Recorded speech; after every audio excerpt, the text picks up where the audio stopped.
ડભોઈ તાલુકાના તેન તલાવ નર્મદા કેનાલમાં એક યુવાનના લાપતા તેની શોધખોળ ચાલી રહી હતી।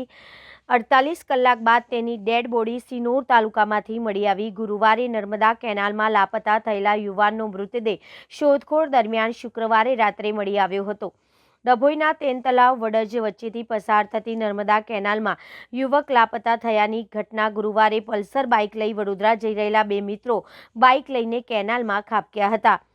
એકનો થયો હતો બચાવ, જ્યારે એક મિત્ર નર્મદા કેનાલમાં થયો હતો લાપતા। એક યુવકને તરતા આવડતું હોય બચી ગયો હતો, જ્યારે બીજો થયો હતો લાપતા।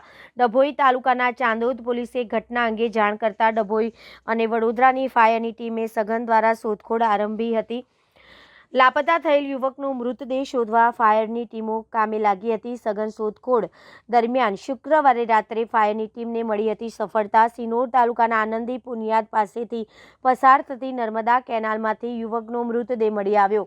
જિલ્લો નર્મદા, તાલુકો નાંદોદ, ગામ જેસલપુરનો રહેવાસી રણજીત જસુભાઈ બારિયા, ઉંમર વર્ષ 24, કેનાલમાં ડૂબી લાપતા થયો હતો। સિનોર પોલીસે લાશનો કબજો મેળવી પીએમ અર્થે મોટા ફોફળિયા હોસ્પિટલ ખાતે ખસેડી કાયદેસરની કાર્યવાહી હાથ ધરી।